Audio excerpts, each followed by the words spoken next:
Pony Tales. Read by Scribbler.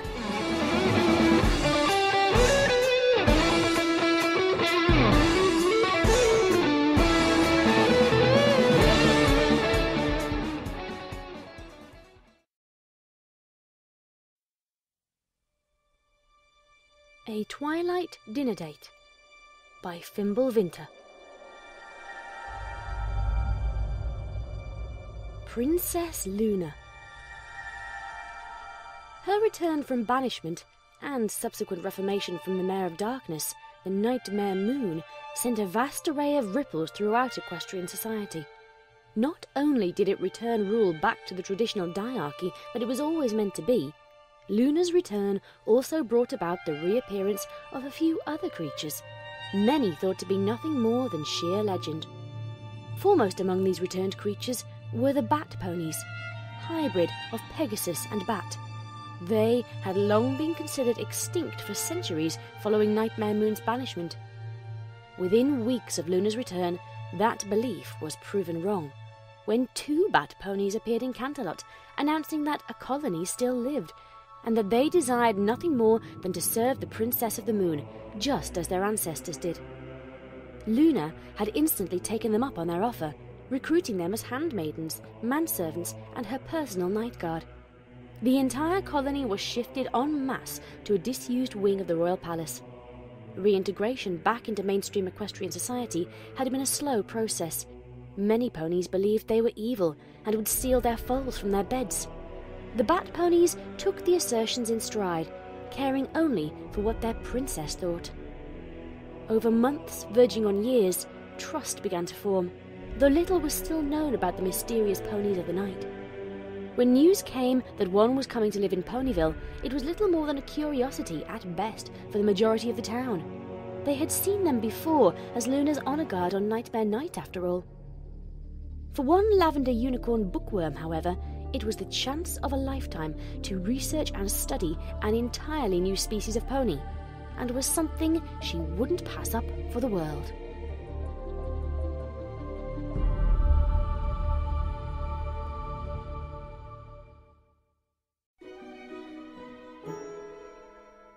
Nocturnal Melody, better known to his family and kinsmen as Nightsong, was still finishing his unpacking.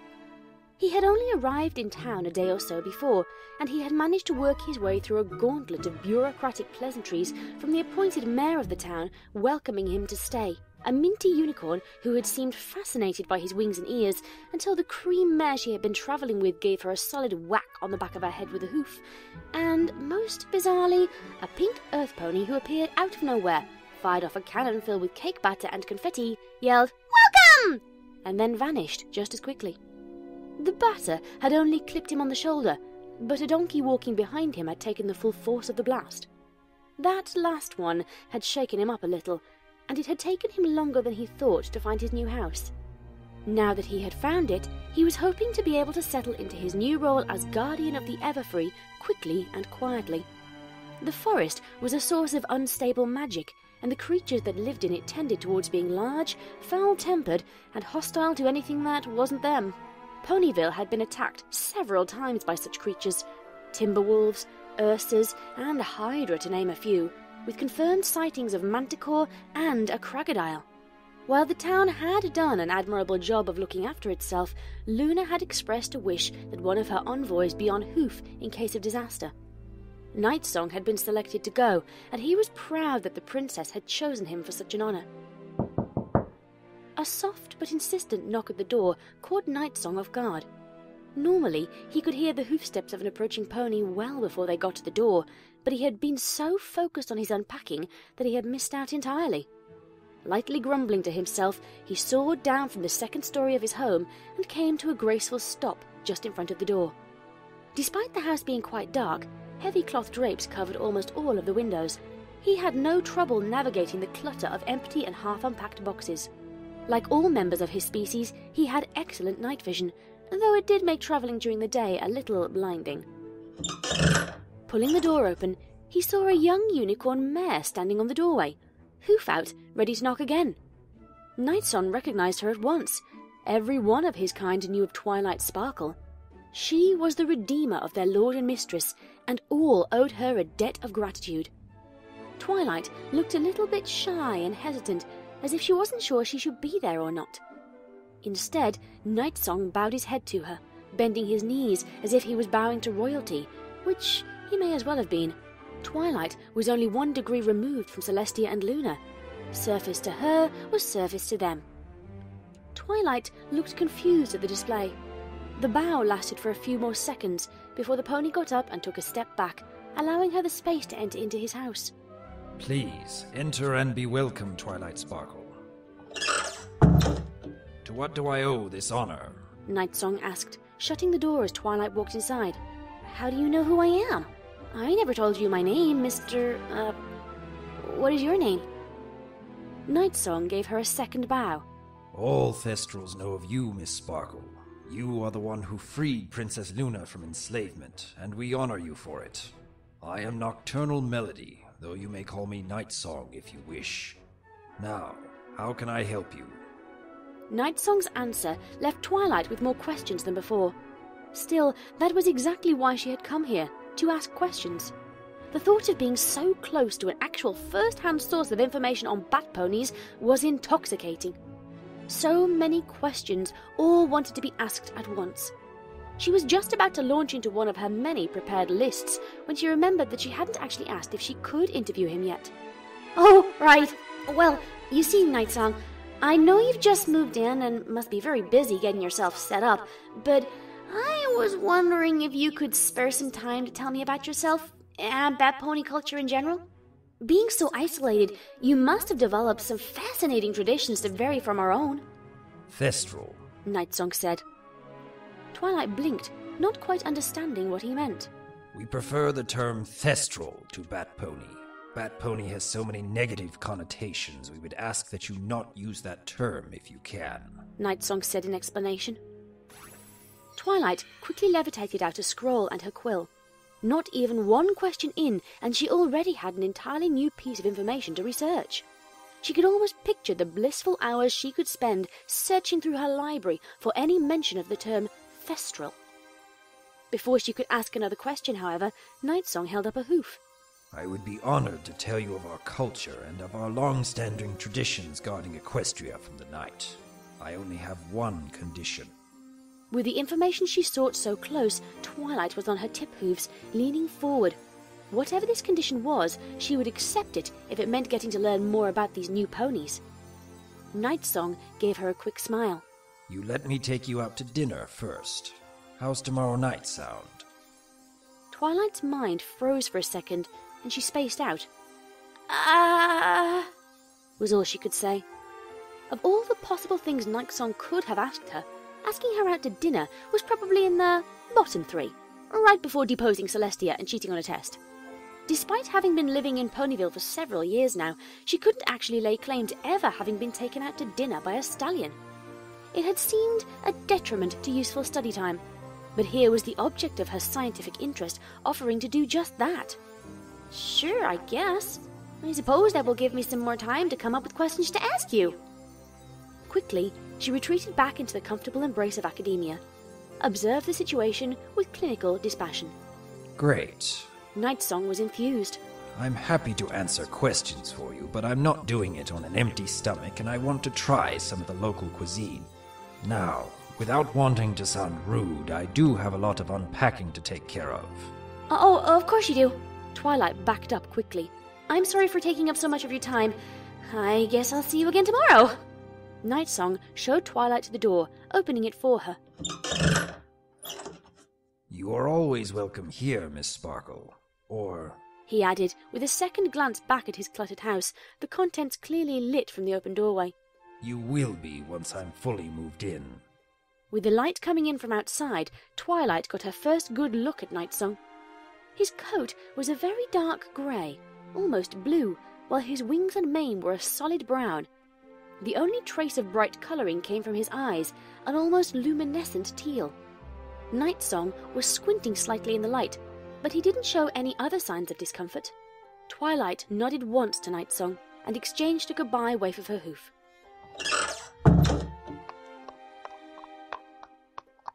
It wasn't until she was a dozen steps away from the house and heading back to her library that she realized exactly what she had just agreed to. Regardless of if it was romantic or not, she was going on a date. With a stallion. A stallion who wanted to buy her dinner. Changing her course, Twilight headed to Rarity's home. If any pony knew what she needed to do to get ready for a date, it was going to be her. She just hoped that Rarity wouldn't make too much of a fuss. Who was she kidding? She would be lucky to make it out of there alive.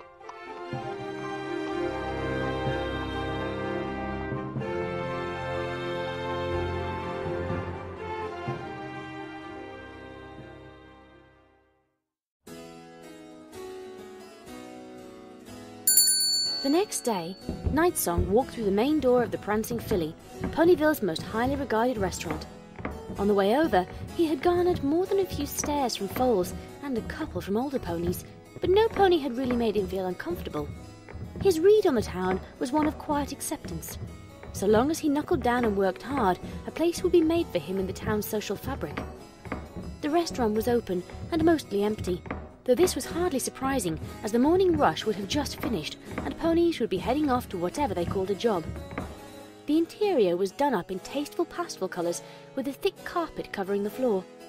Taking pride of place on one wall was a picture of Princess Celestia seated in a booth, a cup of tea levitated in her magic along with a slice of triple-layered chocolate cake. At the sound of the door closing, the maitre d', standing behind his welcome podium, instantly perked his head up and swooped down on Nightsong in a moment. Oh, welcome to the Prancing Filly, he said, lifting a hoof to encompass the restaurant. If he was surprised by the appearance of his current guest, he was far too professional to show it. How can I assist you today? Are you looking for a meal or a reservation for later? We can accommodate all requests. I'd like to make a reservation for tonight. If you have one available, that is. Nightsong replied, taking a glance around the eatery. It certainly looked high-toned enough, and the smells coming out of the kitchen were mouth-watering. The maitre d' gave him a wry smile. Oh, but of course, monsieur. We have plenty of room. How many shall be dining tonight? Just 2. And could you arrange for a booth or somewhere slightly more private? Nightsong had a feeling that Twilight wasn't going to wait until after dinner to start peppering him with questions, so somewhere they could talk without bothering other patrons would be a wise choice. Ah, romantic dinner for 2. Nothing could be easier, monsieur, I assure you. Will there be anything else? Nightsong shifted one of his wings and produced a small bottle filled with a dark crimson liquid. It had no label, but he knew exactly what it contained. When we come to order, the lady is to have whatever she wants, but for myself, I would like to have the contents of this bottle. It is important that it be served at exactly body temperature. He handed over the bottle along with a small stack of golden bits, which the maitre d' pocketed smoothly. Please ensure no pony opens the bottle before then. The contents do not breathe well and would not agree with any pony else. As you wish, monsieur, the maitre d' said, as if such requests were commonplace. He hadn't gotten to his current position by being sloppy with the requests of his patrons. He didn't know, nor did he particularly care, about the reason why Nightsong wanted this particular bottle served the way he did. The hooful of bits now lying in his pocket were all the motivation he needed to ensure that the bottle was prepared exactly as requested. You are booked for 7 o'clock tonight. I hope you enjoy your meal and have a nice rest of the day. Nightsong bid the stallion farewell and left the restaurant. He still had half the day before he could reasonably be expected to even begin preparing for dinner. He supposed he could use that time to consider some of the obvious questions Twilight was almost certainly going to ask him. Differences between Thestral and Pegasi, how they had lived alone for so long, and how he was finding the reunification process. Trotting back home, he instead decided that the best course of action right now would be to take a bat nap.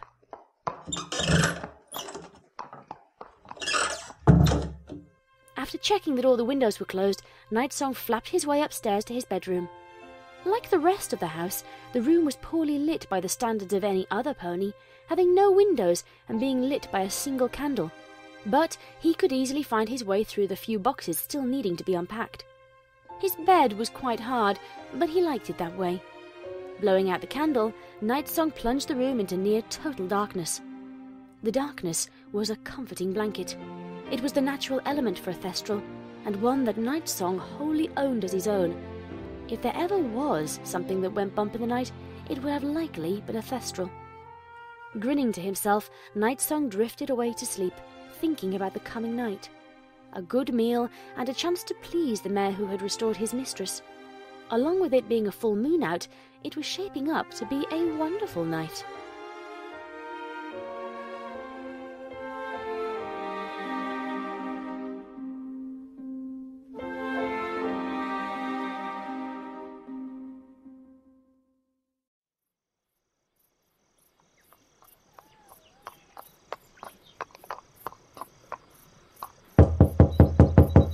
At precisely 6:30 that evening, Nightsong knocked on the door of the library.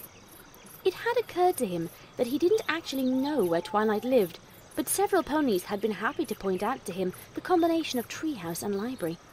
It didn't take long from then to find the Golden Oaks library, though it didn't look anywhere near large enough to contain both a fully stocked library of books and the space for a reasonable living quarters. Walking up to the front door, he knocked a couple of times before hearing the patter of small feet on the ground. Taking a step back, he noticed the bottom half of the door open outwards, and a small purple dragon stuck its head out of the opening. The dragon eyed Nightsong for a moment, before asking, "Yeah? What do you want?" Nightsong was taken a little aback. I'm here to see Twilight Sparkle. Is she in? The dragon nodded once and unlatched the rest of the door. He beckoned for Nightsong to follow him inside. As soon as he entered the library, Nightsong noticed that the interior appeared bigger than the outer tree would allow. Quickly, he stuck his head back outside to check that he wasn't imagining it. The dragon laughed silently at him. "Yep, you are crazy. This tree has a dimensional displacement field around it, bigger on the inside. You just get used to it after a while. There's a kitchen, bedrooms, and a lab areas upstairs, while the library takes up the ground floor. I'm Spike, by the way." The dragon, Spike, stuck his clawed hand out. Nightsong shook it with his hoof. I'm Nightsong. Good to meet you, Spike. Are you Twilight's familiar? I didn't realize she was a summoner.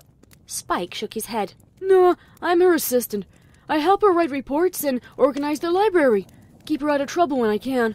What about you? You're one of those Bat Ponies I saw on Nightmare Night, right?" Nightsong nodded. Not me personally, but yes, you're right. We aid Princess Luna as guards and servants. "Is that Nightsong?" Twilight's voice echoed down from upstairs. Both Dragon and Thestral looked up to the top of the staircase. "Tell him I'll be down in a second. I'm just finishing up doing my main."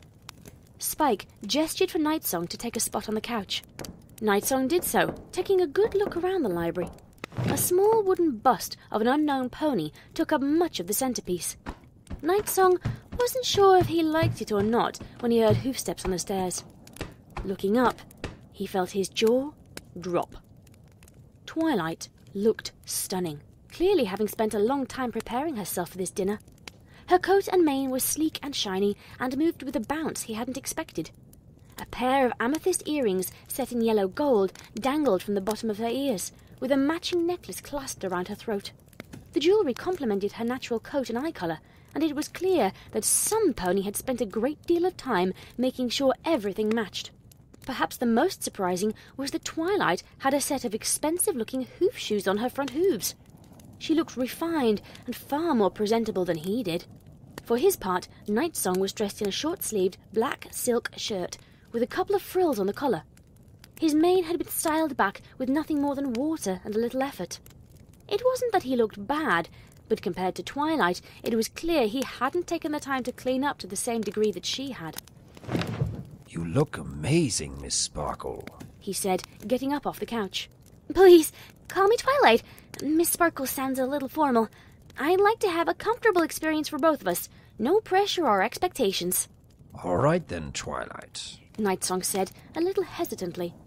He wasn't sure he would be comfortable addressing Twilight on a first-name basis just yet, but if that was what she wanted.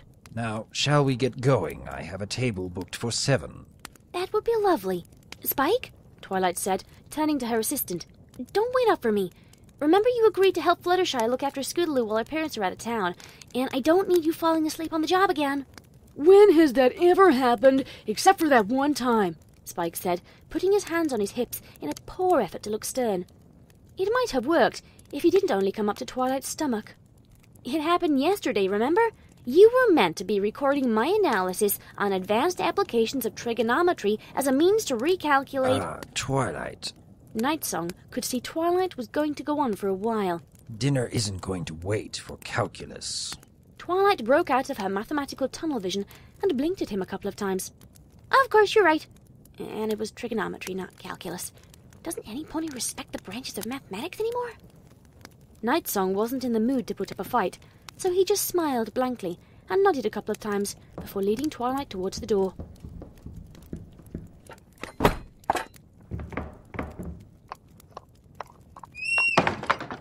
Spike watched them leave before waiting exactly 10 seconds.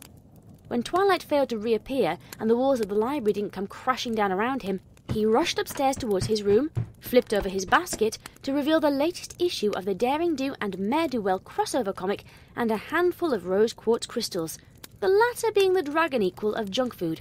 Bad for you, but tasted so good. "Time for a little dragon time," Spike thought as he settled down to read. He had just been getting to the good part when they had been captured by the villain, who now had Daring strapped to a conveyor belt, slowly inching its way towards a whirring saw blade, while Ne'er-Do-Well was being watched by 3 inept guards with their backs turned.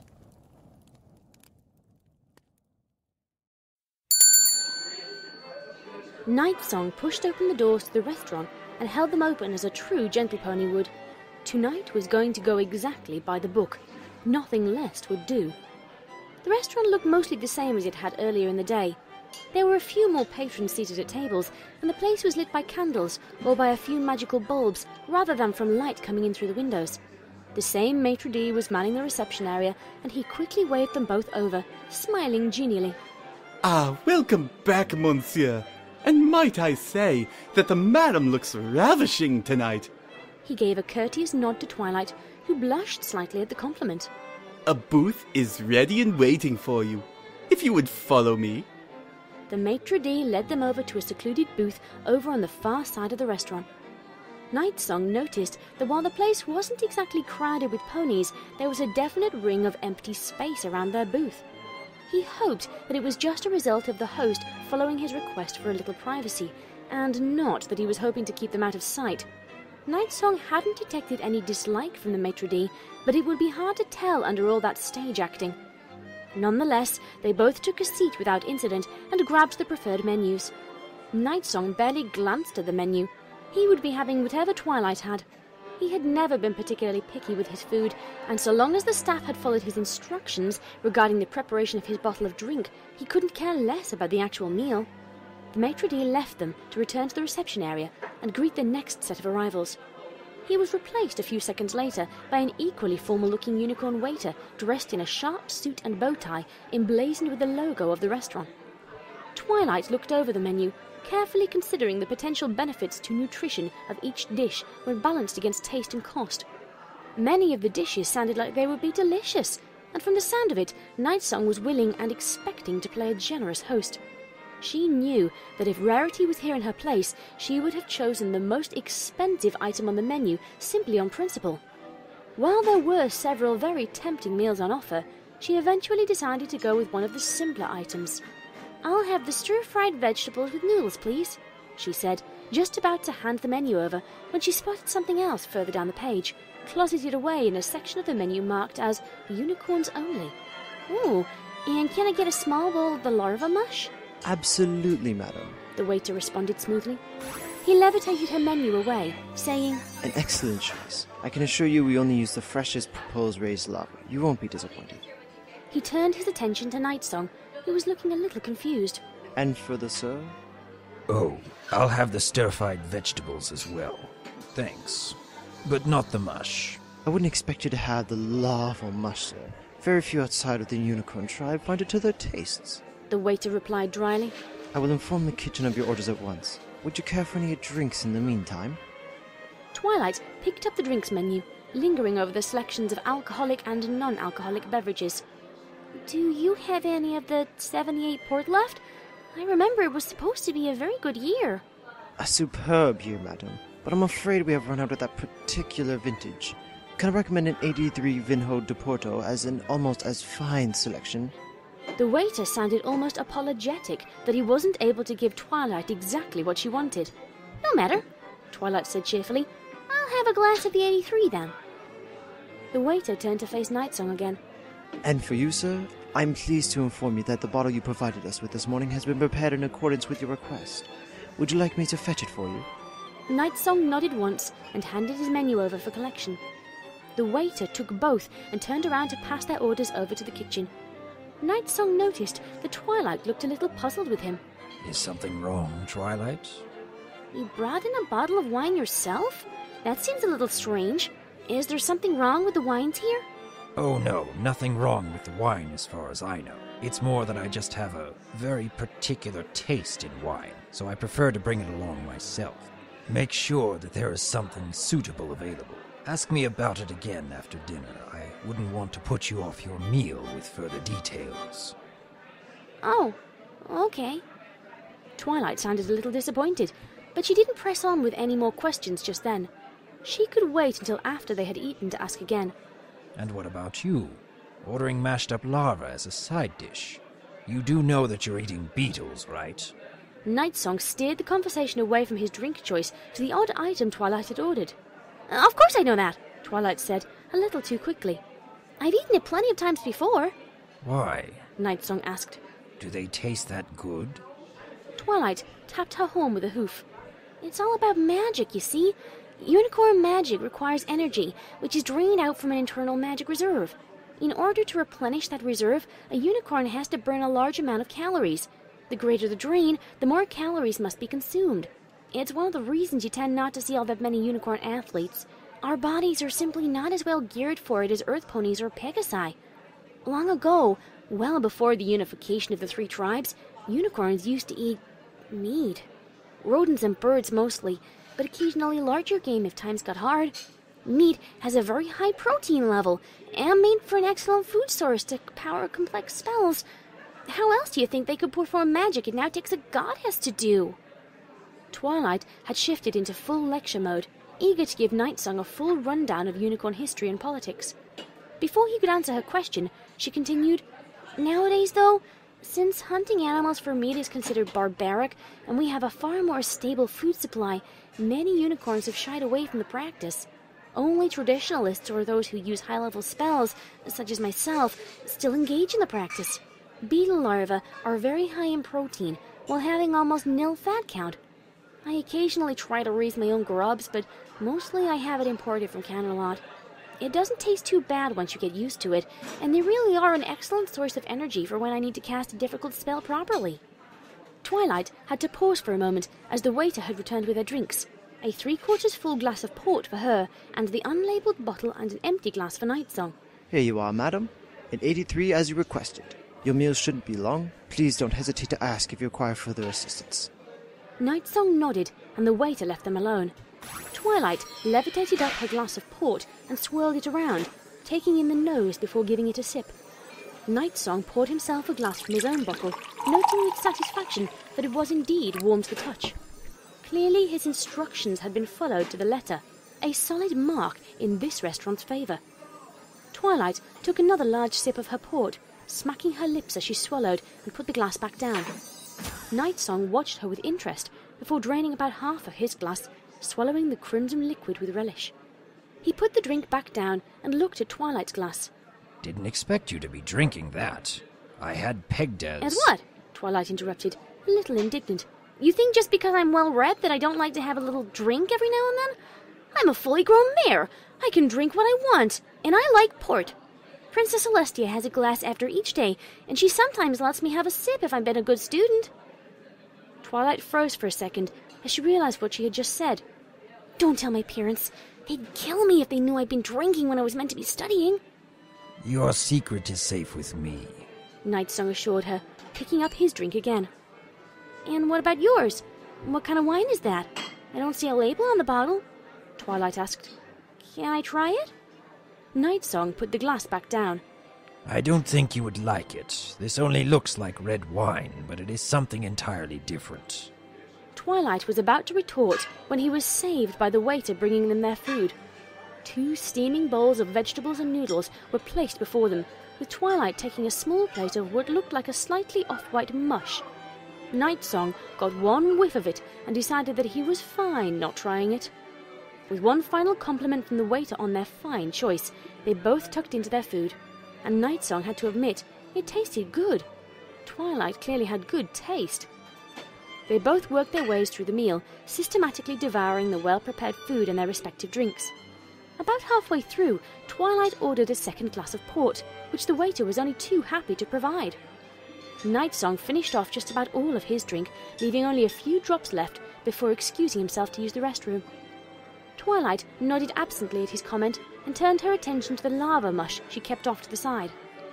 Nightsong made his way over to the little colt's room and relieved himself in one of the stalls before washing his hooves in a basin. After he dried them off, he opened the door and looked over to their booth. What he saw made him freeze. Twilight was holding his bottle upside down and collecting the drops that fell out into a small ball. Once she had enough, Twilight levitated the ball onto her tongue, and Nightsong saw her quietly gag a little when she tasted it. Silently cursing himself for leaving her alone, Nightsong made his way back over to her, prepping himself to answer some rather awkward questions. As he sat down, Twilight's eyes followed him with suspicion. Nightsong didn't meet her gaze, focusing instead on his nearly finished plate. After a few seconds of silence, he eventually caved in. Okay, let's just get this over with. That wasn't wine, Twilight whispered at him. That was blood. You were drinking pony blood. Yes, I was. Nightsong said simply. Why? Twilight hissed. Because. Nightsong said, grinning to show off 2 long and very sharp eye teeth. These aren't just for show. You wanted to learn more about Thestral culture? This is it. We drink blood. Why? Twilight asked again. Some of her suspicion was gone, replaced with scholarly interest at the mention of Thestral culture. It's a biological need, though our enjoyment of it goes deeper than that. Our bodies don't process iron particularly well, and as such, we can get anemic or have a low hemoglobin count. It won't kill us, but it does leave us weak. Supposedly, Thestrals descend from a union of pony and bat, and like the vampire bat, our ancestors used the blood of other ponies to supplement our natural reserves. Through the years, our bodies adapted to become more efficient. You're a vampony! Twilight quietly screamed. No, the Vamponies was something else. They were evil, and were a threat to all Equestria. Please don't call me that. Wait, Vamponies are real? Twilight's eyes widened in fear as she tried to process the idea that something that had so securely been legend may have actually been real at one point. They used to be real. That was a dark time for my tribe, Nightsong said, looking down at his nearly empty plate. As the elders tell it, it started a few years after Princess Luna turned herself into Nightmare Moon and tried to overthrow Celestia. Our ancestors had retreated from public life and settled the city that we would remain hidden in for the next 1,000 years. Life was mostly good, but there was a small but vocal minority within our tribe that claimed that we should have done more to help Nightmare Moon, to help the Nightmare conquer all of Equestria. That she was the new Luna, and we owed her our loyalty. They advocated the forcible removal of Celestia and access to the elements of harmony to undo Nightmare Moon's banishment. The elders of the time couldn't abide such action and offered the dissidents a choice: end the schism and renounce their uprising, or be exiled from the colony. They chose to be exiled, and we assumed that would be the end of it. Twilight could see that it wasn't going to be that simple. What happened next? Clearly it didn't go as planned. Nightsong sighed. All was good for about 200 years, enough time for us to fade away from public memory and begin to become legend. But then word reached of us of strange attacks on ponies that were up during the night. Ponies would be found in the morning drained of blood and with a pair of puncture marks on their necks. Occasionally, there might be a witness who claimed to have seen a bat-like creature in the area. Naturally, we investigated carefully and discovered that the exiles had founded their own society based around worship of Nightmare Moon. They had co-opted a few unicorns to twist their bodies with dark magic, and had developed a lust for the blood of ponies that far exceeded their base biological requirements. Our ancestors had no choice but to exterminate them when they wouldn't listen to reason. They were a danger not only to themselves, but to all of Equestria. We stopped them, but not before all of Equestria became terrified of the so-called Vam Ponies. That is the real reason we like the term Thestral over Bat Pony. Ponies hear Bat Pony and think of Vam Ponies. We aren't like that, nor do we ever want to be. Have you ever taken blood from a living pony before? What was it like? Twilight asked. Now here was a topic that she could approach from a purely scientific standpoint. Yes. Nightsong confirmed. I have taken blood from living ponies on a few occasions, though such things are only done when there is no alternative, or if the donor is totally willing. We do not steal or take blood from ponies by force. It has to be offered to us freely. That is the thing that separated us from what the Vam Ponies had become. Does being bitten hurt? I imagine those fangs are sharp. Twilight gestured to Nightsong's mouth. It can hurt if I am not careful where I bite, but mostly it is a very pleasurable experience, or so I'm told. My fangs are not just there to puncture the skin and draw blood. They also inject into the donor's bloodstream a powerful analgesic to dull pain and a series of hormones designed to stimulate the release of endorphins and dopamine, resulting in a rapid onset of euphoria. It will hurt at first, but the donor will quickly find themselves floating away in bliss. Additionally, my saliva has enzymes that will enhance the body's natural healing rate and a coagulant to stem further bleeding. Within a day of having been bitten, all evidence that ever happened will have disappeared, save for 2 spots that look identical to bug bites. Twilight pulled out a scroll and started scribbling down notes on it as fast as she could move her quill. Everything Nightsong was telling her was fascinating. A first-hoof account of a culture long thought to be nothing but legend. Not to mention learning the truth about how the legends of the Vam Pony came into being. All that knowledge. It was invigorating. She could write several papers on what she had learned over dinner alone. Just think about what could be discovered if other scholars did a more in-depth study.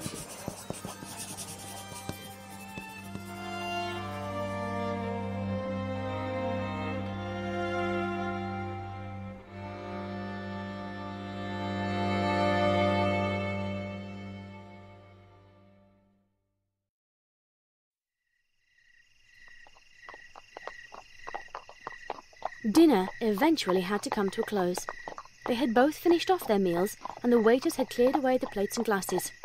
Nightsong settled out the bill by producing a small pouch of bits from under his wing. Twilight saw it was emblazoned with the signature draconic eye, surrounded by a pair of bat wings that denoted the newly reformed Lunar Guard. She also noted that Nightsong left a healthy tip for the staff. Soon they were both out in the cool night air. While they had been eating, the sun had totally set, leaving the full moon hanging above their heads.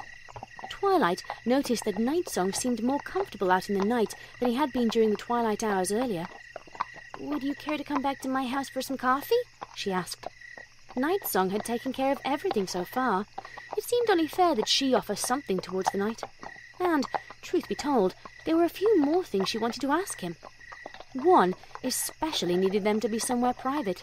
I'd love to, Twilight. Nightsong replied. Twilight led the way back to her house, opening the door to find no sign of Spike. Twilight figured that he must have passed out somewhere upstairs, reading one of his comics that he thought she didn't know about. "Do make yourself comfortable. I'll only be a moment or so," she said, disappearing into the kitchen area and setting a kettle of water on to boil. Nightsong settled down on the couch where he had sat earlier and idly picked up a book that was resting on the armrest. Skimming the title, he found it was something about contemporary magical theory versus the predictions of some of the older models. Nothing that sparked his interest, so he put it back down. A moment later, Twilight walked back in, a tray of steaming drinks levitating before her. Nightsong could smell the rich aroma of the coffee coming from the cups as Twilight set the tray down on the small table next to the couch. I had a great time tonight, Nightsong. I've never been on a date before, but there was something special about this. I've learned so much more than I expected to about you and Thestrals in general. I was hoping I could ask you to do one more thing for me. And please, don't just say no right away. What is it? Nightsong asked, though he had an idea as to where this could be going. Twilight lifted a hoof up and brushed away her bangs from her throat, exposing the purple fur underneath. You have been such a gentle pony tonight. I want you to have a reward for being so kind. I want you to bite me. I want to know what it's like to be fed on. First-hand knowledge would teach me so much more than just hearing about it. I don't think you know what you're asking for, Nightsong said. Even as he said it, he could see the telltale throb of Twilight's heartbeat pulsing through her neck. He could just imagine what it would be like to taste her, to feed on her essence. With the 2 glasses of port flowing through her, it would be a highly spiced cocktail. Shaking that thought away, he continued, It's a rather intimate experience, and normally only shared between ponies who trust each other implicitly. Would you stop treating me as if I don't know what I want? The indignant tone from the restaurant had returned. I'm not some young filly anymore. I am a grown mare who can make her own choices. You even said that you've taken blood from ponies who were totally willing. Well, I am willing. I want you to bite me. I want you to feed on me. To suck my blood for your nourishment. Nightsong was about to protest when he realized that Twilight had him trapped. He had indeed said that before, and she clearly wanted this, or at least she thought she did. All right, if you are sure that this is what you want. Twilight nodded firmly. Nightsong got up from the couch, his coffee all but forgotten. Slowly, he made his way over to where Twilight was seated, walking around the couch until he was standing directly behind her. Leaning forward, he took an inhale of her scent, smelling roses, or maybe some other flower. Bringing his mouth down to her throat, he let his fangs scrape across the side, searching out exactly where her arteries were located. He could feel Twilight's heartbeat increase as he pressed the tips of his fangs against her throat, the needle-sharp points poking against her skin. Before he bit down, Nightsong took one last look at Twilight. He could see some fear in her eyes, but also something more akin to desire. She nodded once more at him. Nightsong clamped down, sinking his fangs into her throat. Warm, rich blood flowed into his mouth, and he quickly sucked at the wound, not wanting to waste a drop. Twilight gasped as she felt Nightsong's fangs cut into her flesh, twin pinpricks of pain that burned for a moment before rapidly dulling. The pain quickly gave way to a feeling of lightheadedness, and beyond that, a pleasant buzz.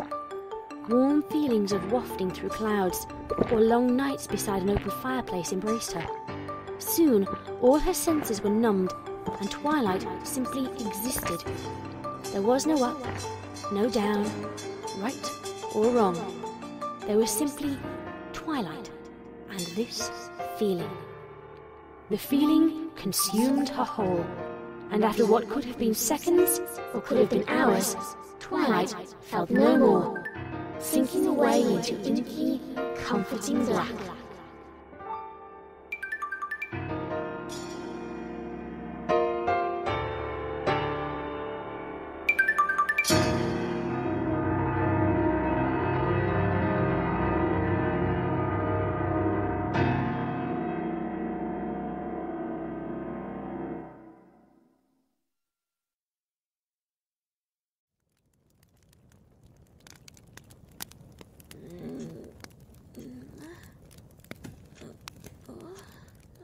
Twilight broke the haze clouding her mind and brought herself back to reality. She could feel something warm pressing against her neck, but it took her a moment to realize that it was Nightsong licking the 2 wounds he had opened. Coagulants, her mind said, slowly kicking back into gear. He said his saliva contained a coagulant to stop the bleeding. The licking stopped, and Nightsong walked around in front of her again.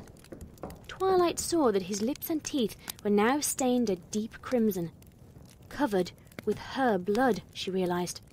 How do you feel? He asked her. Good, she said at length. She tried to get up, but the world spun around her. Nightsong put a hoof on her to steady her. You may feel a little dizzy for the next couple of hours. The first time is always the most intense. I'd suggest taking a nap here on the couch for an hour or so. Make sure you drink plenty of fluids tomorrow, and you should feel right as rain again in no time. How much did you take? Twilight asked. Not much. Just a couple of sips, maybe a pint in total. Why? Twilight fought back a wave of dizziness to look Nightsong right in the eye.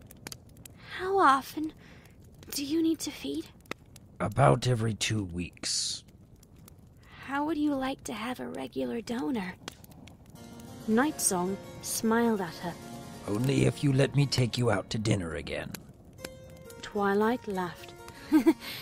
It's a date.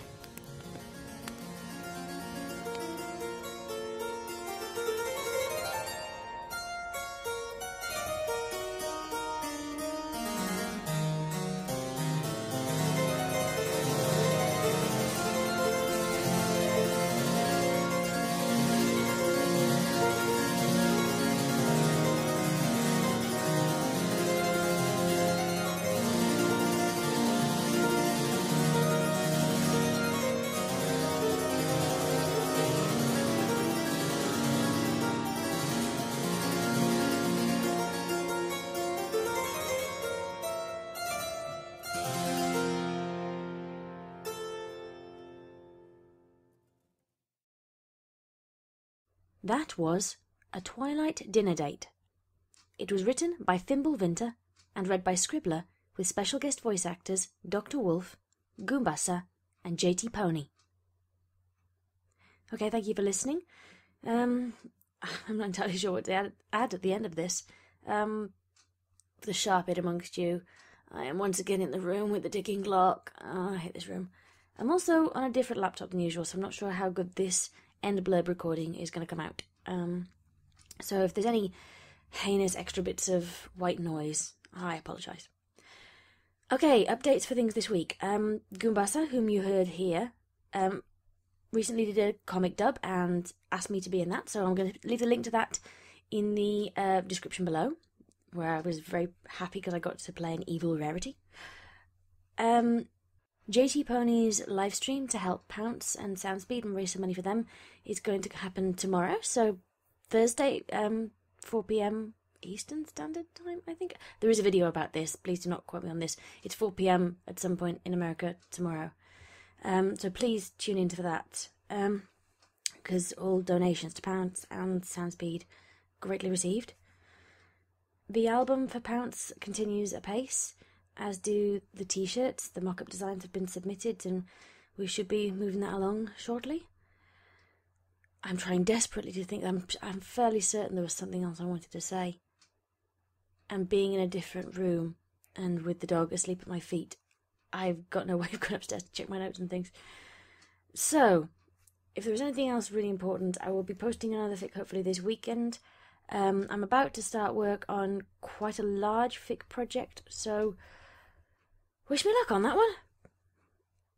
I have nothing else of any value to add. Thank you very much to everybody who donated to Pounce's fund. It's all helping immensely. Be lovely to each other, and good night, everybody.